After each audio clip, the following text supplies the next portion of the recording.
Olá, gente. Olá, pessoal, tudo bem?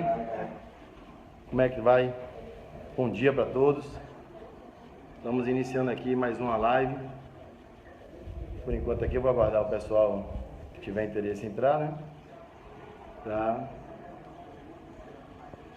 já ficar aí registrado. Gente, eu vou começar a falar aqui. Eu estou agora ao vivo aqui na Ilhéus FM 105,9, onde vamos estar agora dando uma entrevista para o apresentador Vila Nova. Uma satisfação grande. Eu vou passar aqui agora o celular para nosso amigo Toby Gualberto. Vou colocar assim, mas já está virado para cá, para você entender. Pois é, gente, na Conquista FM agora. Daqui a pouquinho vamos estar falando aqui com o apresentador Vila Nova. E é importante que você aí que está nos ouvindo compartilhe essa live para que todos possam estar assistindo aí e vendo nossas propostas. Eu quero mandar um abraço aí para o meu amigo Vivaldo Mendonça, o Baldino Júnior. Uba, obrigado, amigo. Tem sido muito proveitoso aqui aqueles conselhos, né? Estamos aqui agora aguardando somente o apresentador Vila Nova nos chamar para o estúdio, e onde vamos tratar daquilo que nós temos como visão para o exercício do mandato, desse importante exercício do mandato de um deputado federal. Temos propostas, né, de como, nesses 4 anos, nós pretendemos nos movimentarmos no Congresso Nacional em benefício da população brasileira, do povo brasileiro. Vamos apresentar aqui o apresentador, vamos entregar ao apresentador Vila Nova o nosso projeto e vamos lá, gente, que vamos continuar esse papo aqui ao vivo, tá bom?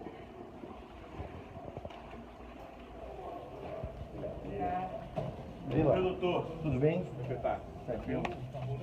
Estamos aqui ao vivo com o nosso amigo Vila Nova, o apresentador, amigo. Vamos bater um papo aqui, 30 minutos, falando das propostas aí do doutor Fabiano. Vamos lá, valeu, Vila.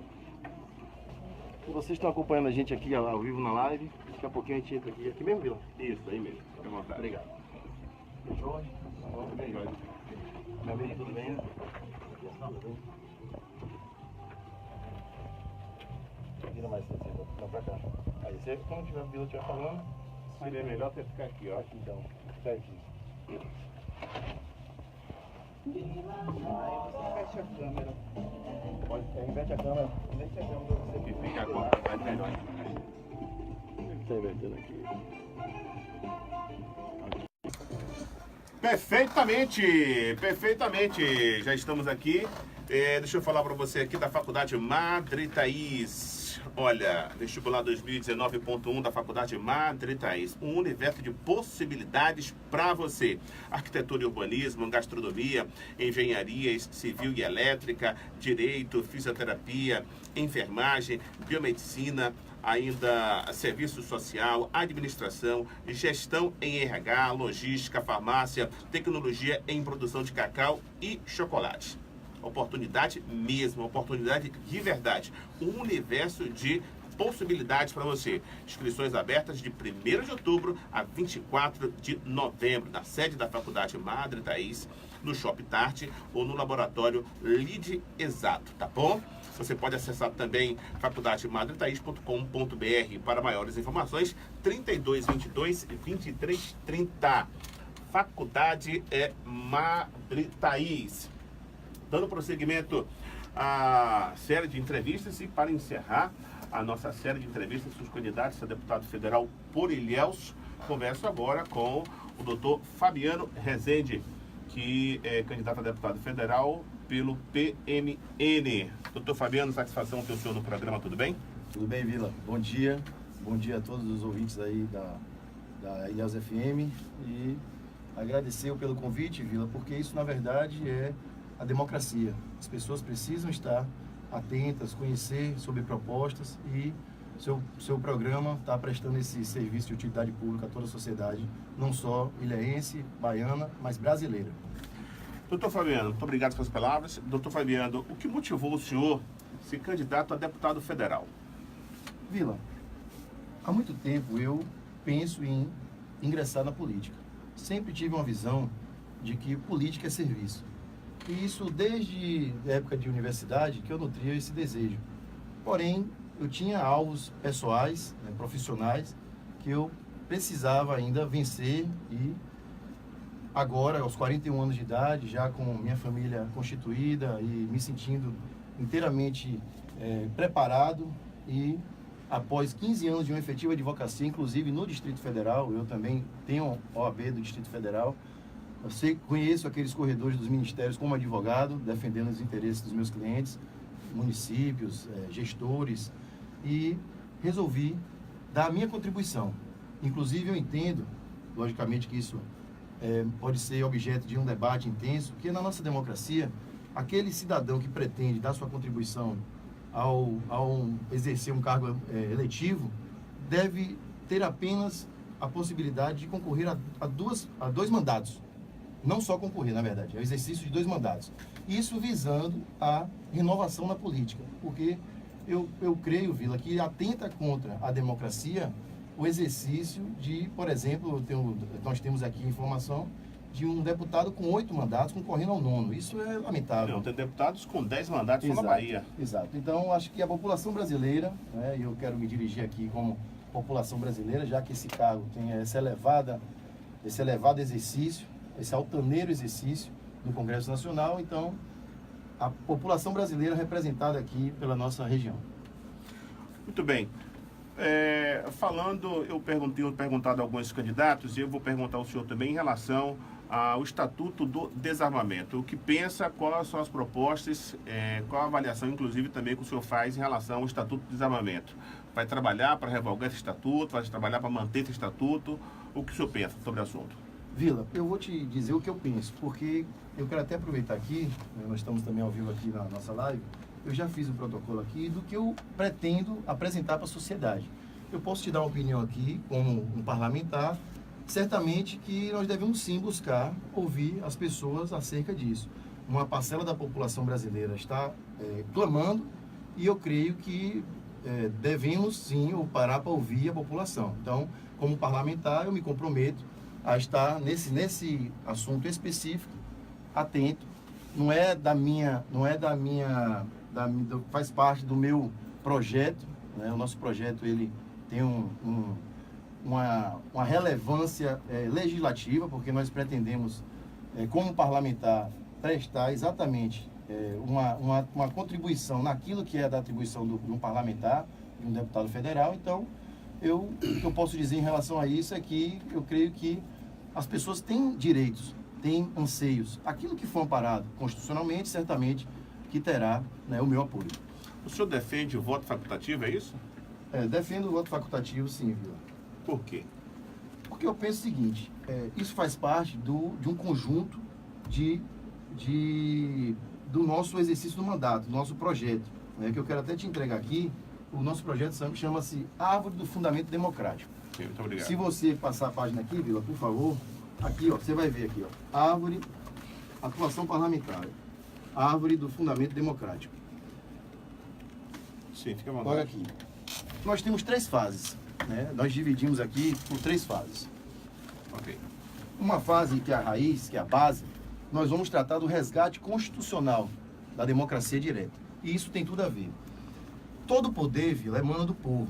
Inclusive, eu ia até solicitar, se fosse possível, você abrir a Constituição como um cidadão aqui, a Constituição Federal, tá? E colocar aqui na tela do seu computador. E aí, você vai ver lá no artigo 1º, é importante que as pessoas conheçam a nossa lei maior, que é a Constituição Federal. No artigo 1º, parágrafo único, diz que todo poder emana do povo e que o exerce por meio de representantes eleitos ou diretamente. O texto constitucional revela uma alteração na ordem natural das coisas. Quando você constitui um advogado, você dá poderes para ele através de uma procuração. Uma procuração, é um mandato, tá? Da mesma forma, o povo outorga ao seu representante um mandato.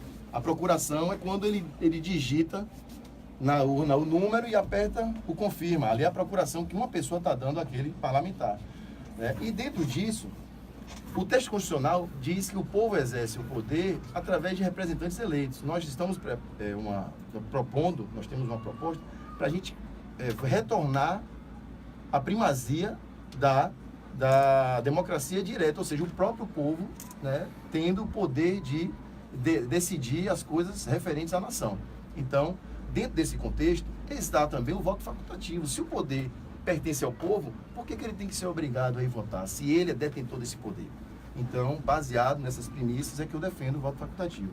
Inclusive, tem dados de que dos 15 maiores países mais desenvolvidos, somente o Brasil tem um voto obrigatório. O poder emana do povo, isso é fato. Por isso o povo tem o direito de votar. No momento que o povo vota e elege os seus representantes, esses representantes eles precisam trabalhar e defender os interesses deste povo. Sim. Então, no caso que a população vota e o político tenha a obrigação, isso não acontece, óbvio, talvez aí com a maioria dos políticos, pelo menos o que a gente observa, aqueles que estão lá em Brasília. Aí não seria um problema do político que não está cumprindo aquilo que ele prometeu à população, aquilo que ele foi eleito para fazer? Sim, também. Porque a legislação já garante isso. Não, mas vamos lá. A democracia, ela pode ser exercida diretamente ou indiretamente. No Brasil, a nossa Constituição, em 88, os constituintes, eles nos obrigaram, como povo brasileiro, a somente exercer o poder através de representantes eleitos. O que eu estou propondo é que a população seja ouvida em matérias de que vão afetar diretamente a sua vida. Por exemplo, o que diz respeito à vida, o que diz respeito à segurança, o que diz respeito à liberdade, tem que haver. A Constituição, por isso que eu pedi, no artigo 14, tem os instrumentos de exercício da soberania popular. São limitados, Vila. São plebiscito, referendo e iniciativa popular de lei. Nós temos aqui uma proposta de emenda constitucional, você pode olhar aí, a proposta de número... Deixa eu pegar aqui. A proposta de número 2. Amplia os instrumentos da democracia direta. Inclusive, Vila, a população que outorga... Você outorga um advogado. Certo. Uma procuração. O advogado, no processo, não defende os seus interesses. Vamos fazer uma analogia com a política. O que é que você, como cliente, faria? Você iria continuar com aquele advogado? Imediatamente você dispensa aquele advogado. Pronto. Nós estamos propondo aqui, no artigo, nessa anteproposta de emenda à Constituição, o Instituto do Recall. Já existe em trâmite no Congresso algo nesse sentido. Só que nós estamos propondo justamente ligando a essa questão da soberania popular. Ora, se o povo outorga uma procuração para um advogado, um cliente, ele pode revogar, o povo também. Por isso que nós também defendemos o que já está em trâmite lá, e isso foi um papo bacana que nós temos desenvolvido nas lives. Hoje, inclusive, vai ser a live 17, coincidentemente. nós nos comprometemos com algumas pessoas, né, sobre matérias muito importantes. Numa conversa, né, online e ao vivo com a Maria do Socorro Mendonça, ela me perguntou se eu apoiava, né, a PEC 10 e 52 de 2011, que trata do plano de metas, né, que visa obrigar, né, o Executivo Municipal, Estadual e Federal a cumprir as suas propostas de campanha. Isso tem tudo a ver com essa proposta que eu estou fazendo, porque essa proposta de emenda à Constituição, e aí, Vila, sinceramente, eu não posso me desapegar a esse elevado cargo. Nossa região merece um representante que esteja analisando sob um enfoque nacional. E qual é o efeito disso também na nossa região, na atuação parlamentar. Não se restringe, me desculpe aqueles que pensam o contrário, mas eu não posso admitir isso, a simplesmente dizer que trouxe emendas parlamentares para Ilhéus, para Itabuna, para não sei aonde. Não. Isso aí é um penduricário do mandato. Porque o mandato de um deputado federal é para ele legislar, e aí nós temos as espécies legislativas no artigo 59 da Constituição, emenda à Constituição, projeto de lei complementar, lei ordinária, delegada, resoluções. Então tem todo um trabalho legislativo, né? Eu não posso admitir que a principal função do legislador, pelo próprio nome, não seja legislar. Lógico. Buscando o quê? Buscando desenvolver e aperfeiçoar a nossa democracia, as instituições constituídas, defender. Então, existe um papel altaneiro. O senhor acredita que então, na proposta do recall... Só concluindo, exato. Aí, aliado a essa questão do plano de metas, aquele gestor que não cumpriu até aquele momento do mandato, 2 anos é um razoável, o povo possa ser chamado para reavaliar aquele cidadão que ele colocou no poder. O senhor acredita que o senhor teria o apoio dos seus pares, teria o apoio da Câmara Federal, pelo menos da maioria aí, para aprovar um projeto desse? Vila, eu penso da seguinte forma: o representante eleito, ele defende interesse de uma parcela da população. Logicamente que isso vai demandar uma discussão, uma conversa com os parlamentares e... Pode demandar, inclusive, alguns mandatos. Sim, mas a gente tem que ouvir os anseios do povo. A gente, inclusive, como advogado, nós, ao militarmos em juízo ou fora dele, nós não temos preocupação se a gente vai desagradar ou agradar alguém. Então, a gente tem que fazer cumprir a lei. A preocupação, então, do senhor, claro que é aprovar o projeto. Mas, tipo assim, se não aprovar o projeto, lamentável. Exato. Mas aí, apresentar o projeto, o senhor vai. E discutir isso nacionalmente, né? Eu me proponho audiências públicas, enfim, fazer uma consulta. Para você ter uma ideia, hoje, para se fazer uma consulta, Vila, a população, num plebiscito, num referendo, não é um exercício do poder do povo, porque depende de um terço, ou da Câmara dos Deputados ou do Senado, para ter a iniciativa para depois, através de um decreto legislativo, autorizar a consulta popular. Então, na verdade, o povo nunca vai ser ouvido se não tiver já uma disposição em lei, a obrigatoriedade, porque qual é o parlamentar que se dispõe, né, um terço para dar início a esse processo, se dispõe para ouvir a população? Nós tivemos muito poucas consultas desde de 30 anos de Constituição que nós vamos fazer, né? Muito bem. Vamos falar agora da questão do Pinuriquali, da questão das emendas parlamentares. Sim. Os municípios brasileiros estão de cuia na mão. Já se discute há algum tempo a questão do Pacto Federativo, exato, até para melhorar a receita dos municípios. Enquanto isso não acontece, os prefeitos do país inteiro não têm outra opção para receber recurso que não seja a questão das emendas, para poder fazer a praça, para poder fazer a rua, para poder fazer a ponte, o que é lamentável, não tenha dúvida disso. É vergonhoso para nós. O município tinha que ter poder para poder recursos para poder tocar as suas obras. Ou gestão, né? Mas hoje pode até ter gestão, mas será que teria recurso suficiente? Eu não posso querer que em todos os municípios brasileiros não tenha gestão. Talvez a maioria não tenha. Exato. Provável que não tenha na maioria. Então, esse é o problema. Mas tem municípios que é bem administrado, mas lamentavelmente o prefeito às vezes fica engessado e não consegue executar obras importantes que o município necessita por falta de recurso. Pacto Federativo, qual a opinião do deputado federal Fabiano Rezende, caso eleito? Isso faz parte do nosso alvo também para a execução do mandato.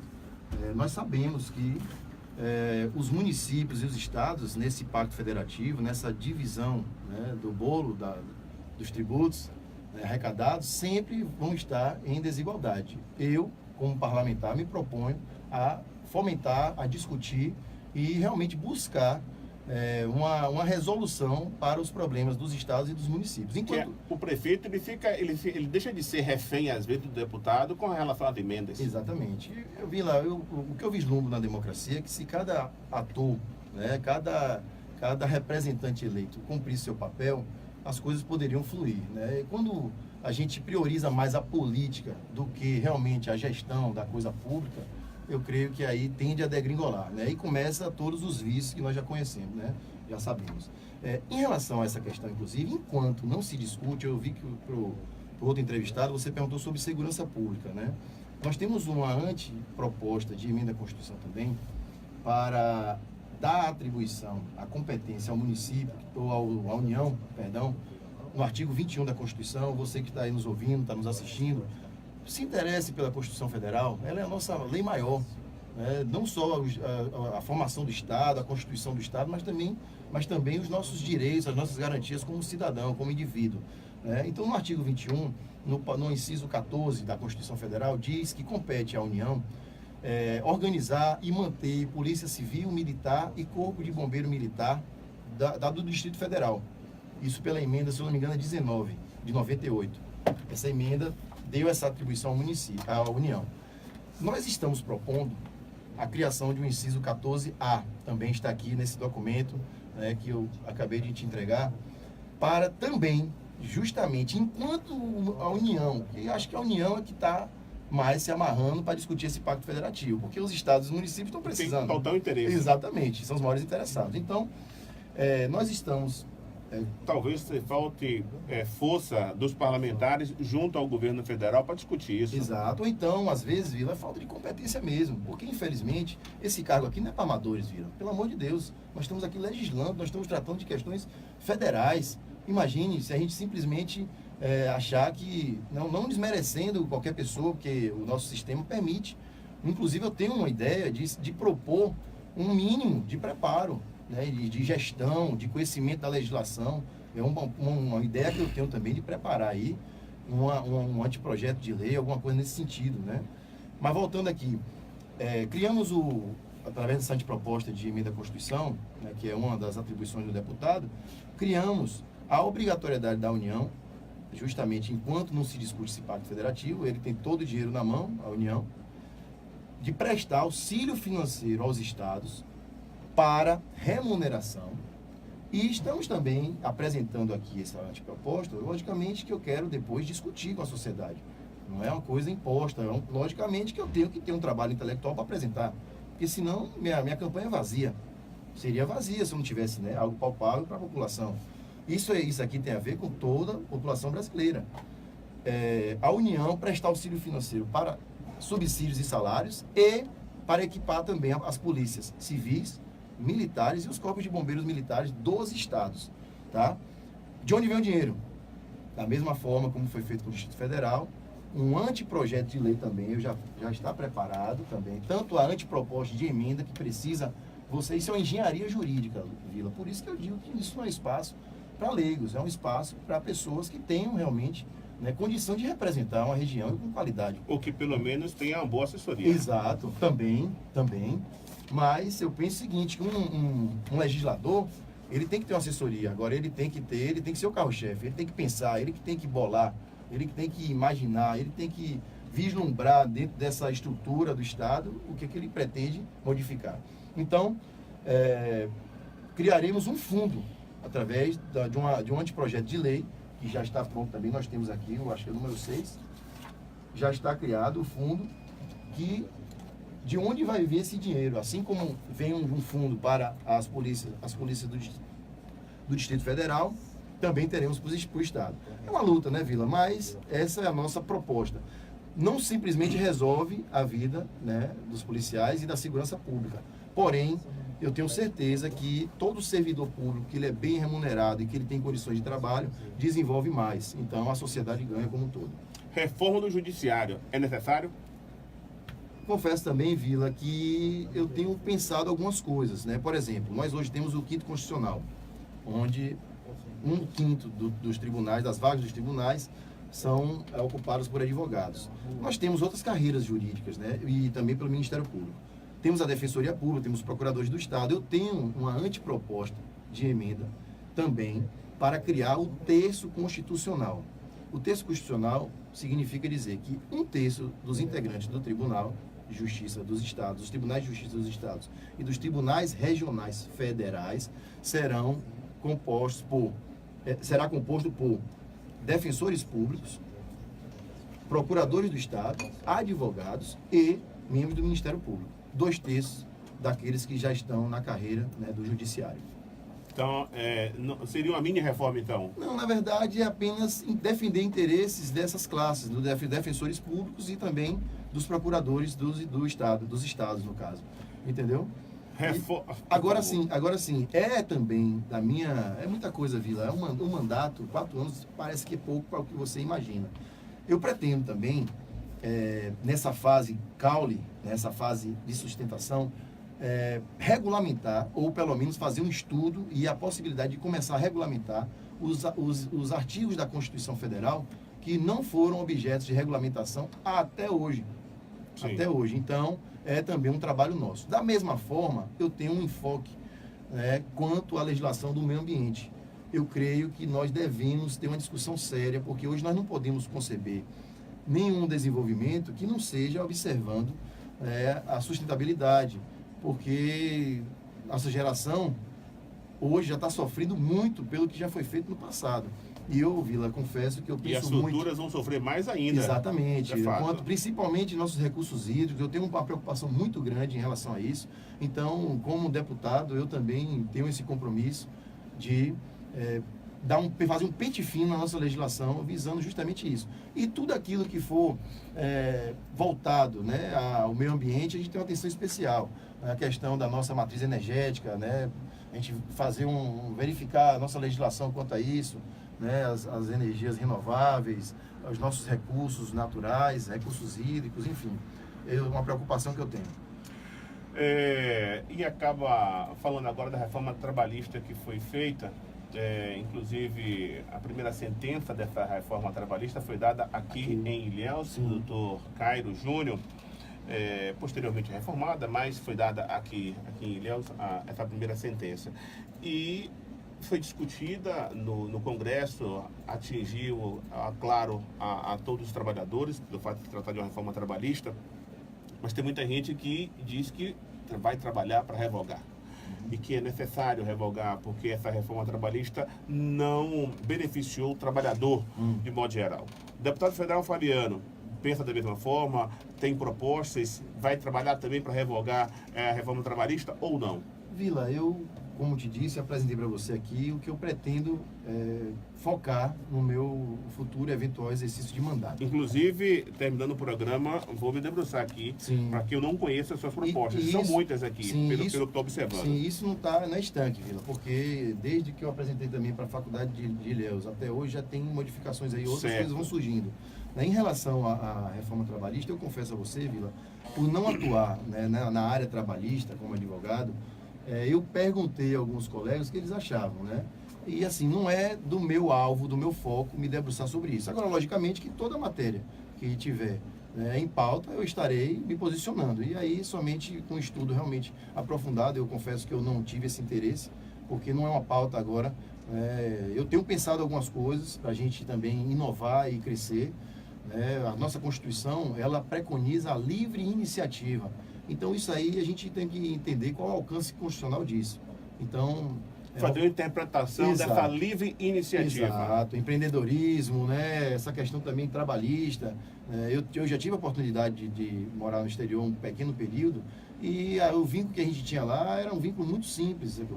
A gente era pago por hora e, enfim, é um modelo que tem dado certo, né? Então, não estou dizendo com isso que eu estou inclinado a isso ou aquilo, mas certamente quando for o momento, se tiver esse momento e eu estiver compondo o Congresso Nacional, a Câmara dos Deputados, eu irei me posicionar e todo mundo vai ter ciência de como é que eu vou me posicionar. Eu faço questão, candidato, de fazer esse tipo de pergunta, porque atinge a todos os trabalhadores, de modo geral, entendeu? Certeza. E o senhor está disputando uma cadeira na Câmara Federal e certamente esse assunto vai chegar ao seu gabinete, vai chegar para ser discutido durante o seu mandato. Isso aí não tenha dúvida disso.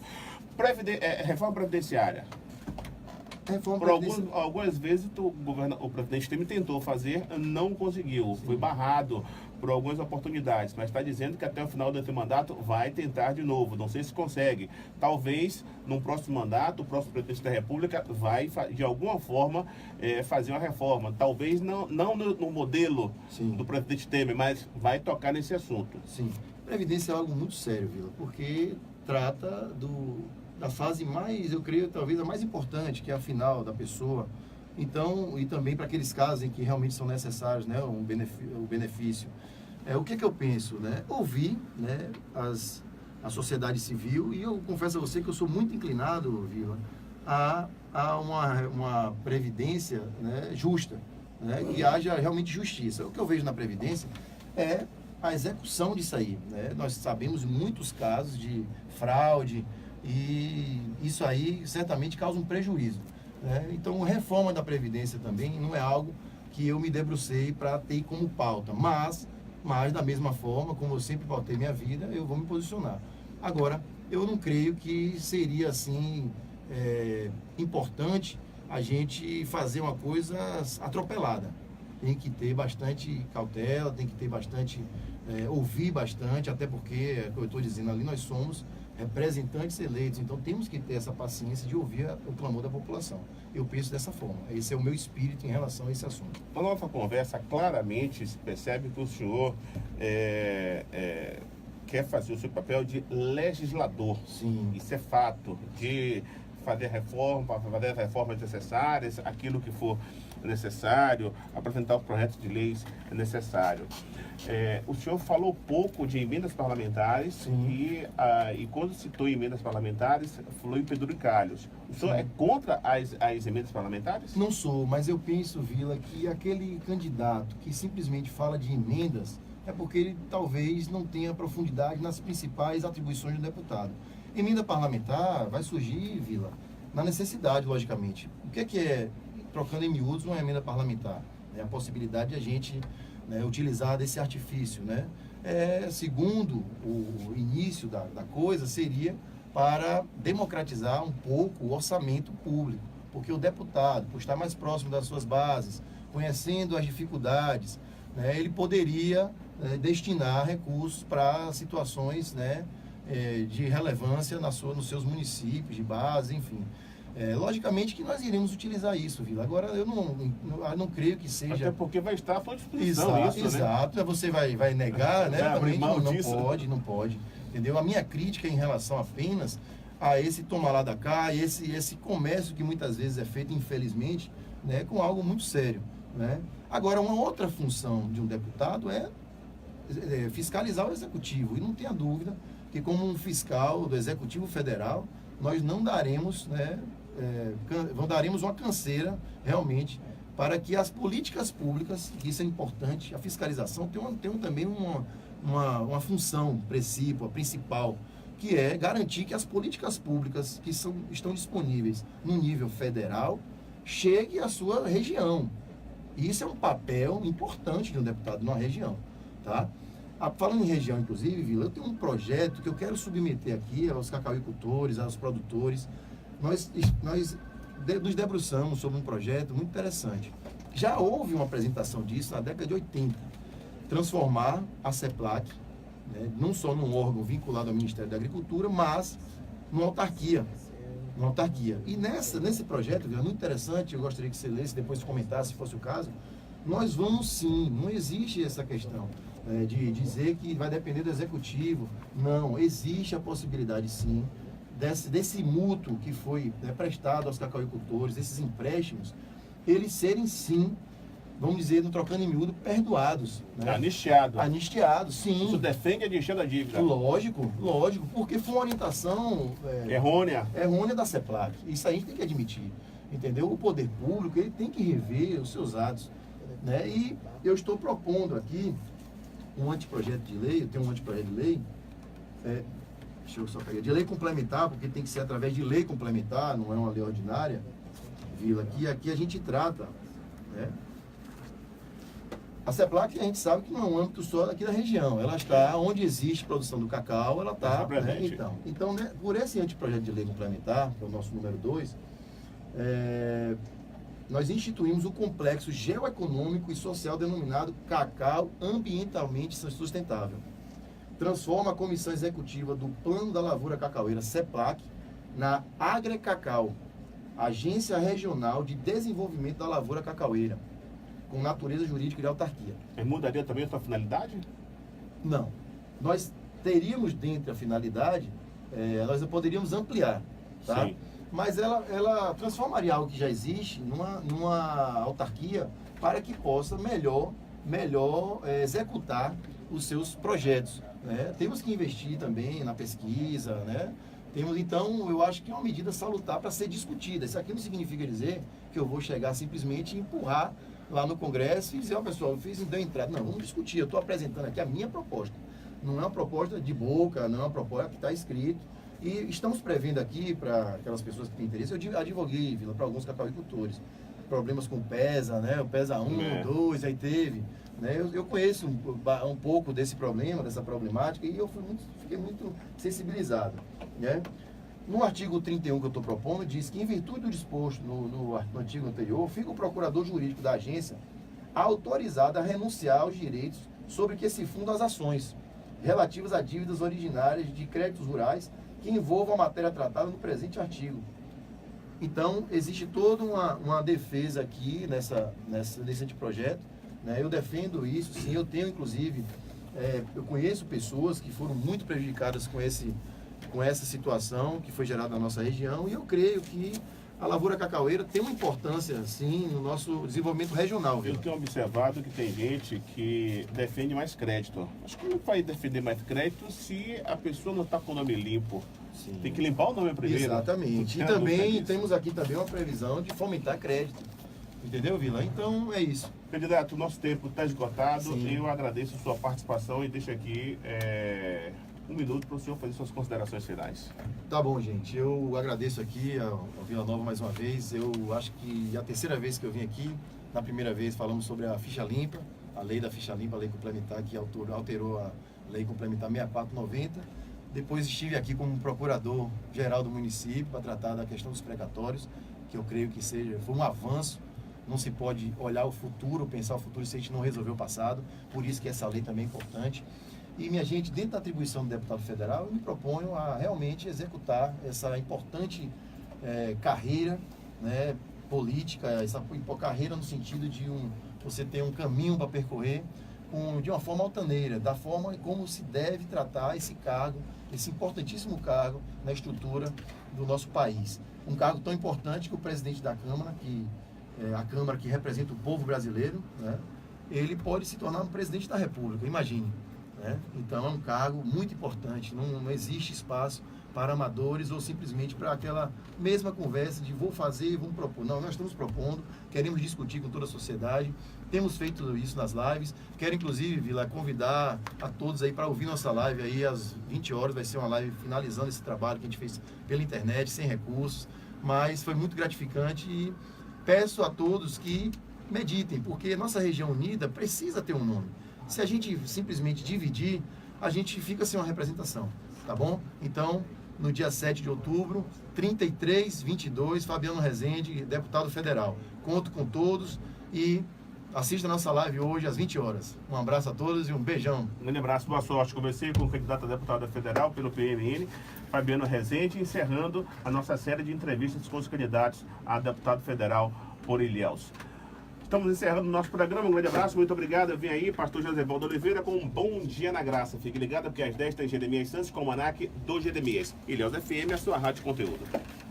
Tudo bem? Continua com a live.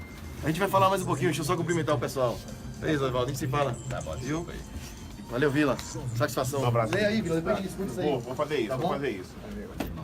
Um abraço. Um abraço. A gente conversa de novo. Tá bom. O senhor compartilhou de legal? Sempre bem interessante. Pois é, pessoal, foi uma satisfação grande aqui ter participado do programa do nosso amigo Vila Nova.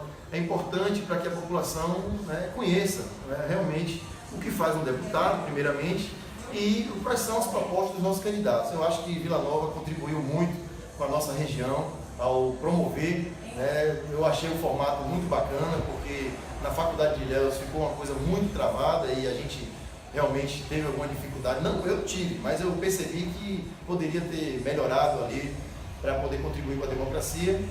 E é isso aí, gente. Às 20 horas eu espero todos lá na nossa live. A live 17 vai ser a finalização. Vamos estar com os amigos lá. Pessoas que vão votar no Bolsonaro, pessoas que vão votar no Haddad, pessoas que vão votar no Ciro. Nós convidamos lá, fizemos um balaio de gato e vamos bater um papo com todo mundo lá. Democracia é isso, gente. A gente tem que respeitar, né, a opinião do outro. É livre a manifestação do pensamento. E voto, meu amigo, é uma coisa pessoal.